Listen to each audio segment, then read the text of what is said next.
اس کے علاوہ پھر میں نے وہ خطبہ پڑھا ہے، بلکہ اس کے ابتدائی کلمات صرف پڑھے ہیں، جس کے بارے میں حضرت سلمان فارسی رضی اللہ تعالیٰ عنہ نے یہ بیان کیا کہ حضور نے ہمیں یہ خطبہ ارشاد فرمایا شعبان کے آخری دن۔ میں سب سے پہلے اب آغاز کر رہا ہوں اسی خطبے کے ان الفاظ سے کہ جو یہاں پر درج ہیں، آپ بھی اس کی متن پر نگاہ رکھیے۔ ان سلمان الفارسی رضی اللہ عنہ،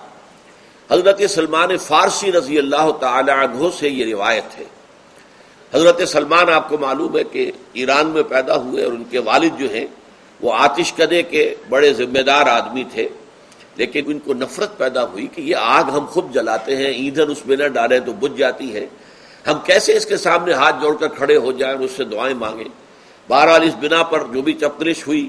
تو جیسے حضرت ابراہیم علیہ السلام کو ان کے والد نے گھر سے نکال دیا تھا، انہیں بھی گھر سے نکلنا پڑا۔ جیسے حضرت ابراہیم نے پھر ہجرت کی تھی اور وہ عراق سے جو ہے شام کی طرف منتقل ہوئے تھے، تو یہ ایران سے شام کی طرف منتقل ہوئے، وہاں جا کر انہوں نے عیسائیت کا مذہب اختیار کیا، راہبوں کے پاس رہے۔ آخری راہب جس کے پاس تھے زیر تربیت و تعلیم تھے، تو جب اس کے انتقال کا وقت آیا تو انہوں نے کہا کہ مجھے تو ابھی تشفی نہیں ہوئی پورے طور سے، آپ نے بہت کچھ سکھایا ہے، بہت کچھ سمجھایا ہے، اور میں نے آپ سے بہت کچھ فیض حاصل کیا ہے، لیکن ابھی تو مجھے تشفی نہیں ہوئی، اب آپ کا انتقال ہو رہا ہے، میں آپ کے بعد کس کے پاس جاؤں؟ تب اس نے کہا کہ میرا علم مجھے بتاتا ہے کہ نبی آخر الزمان کا ظہور اب قریب ہے،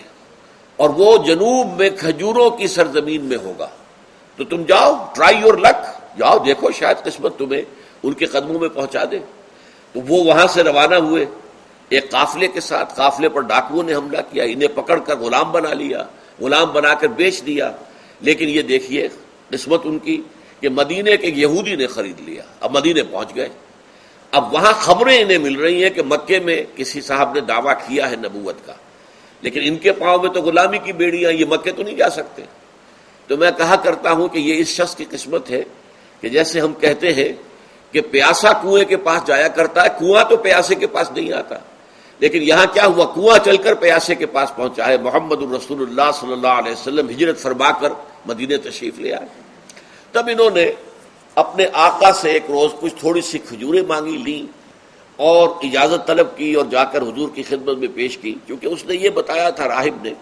کہ وہ ہدیہ تو قبول کر لیں گے، صدقات قبول نہیں کریں گے، صدقہ قبول نہیں کریں گے۔ تو اسی امتحان کے لیے جا کر حضور کی خدمت میں وہ کھجوریں پیش کی۔ حضور نے پوچھا کیا ہے، عرض کیا صدقہ، فرمایا نہیں میں صدقہ قبول نہیں کرتا، یہ غربا کا حق ہے، دے دو، تقسیم کر دو۔ پھر کچھ عرصے کے بعد پھر کچھ کھجوریں لی ہوگی اپنے اس آقا سے، پھر پہنچے، پھر جب حضور نے پوچھا کیا ہے، عرض کیا کہ یہ ہدیہ، آپ نے فرمایا ہاں ٹھیک ہے، ہدیہ میں قبول کرتا ہوں، تو فوراً قدموں میں گر گئے، ایمان لے آئے۔ اور ان کا معاملہ جو ہے یہ بھی جان لیجئے کہ یہ فقراء صحابہ میں سے تھے جو کوئی کام نہیں کرتے تھے، ہمہ وقت حضور کے ساتھ رہنا، اور اس اعتبار سے حضور نے ان کے بارے میں یہ بھی کہا ہے کہ سلمان منا من اہل البیت، سلمان جو ہے وہ ہمارے اہل بیت میں شامل ہے رضی اللہ تعالی عنہ، ان کی روایت ہے۔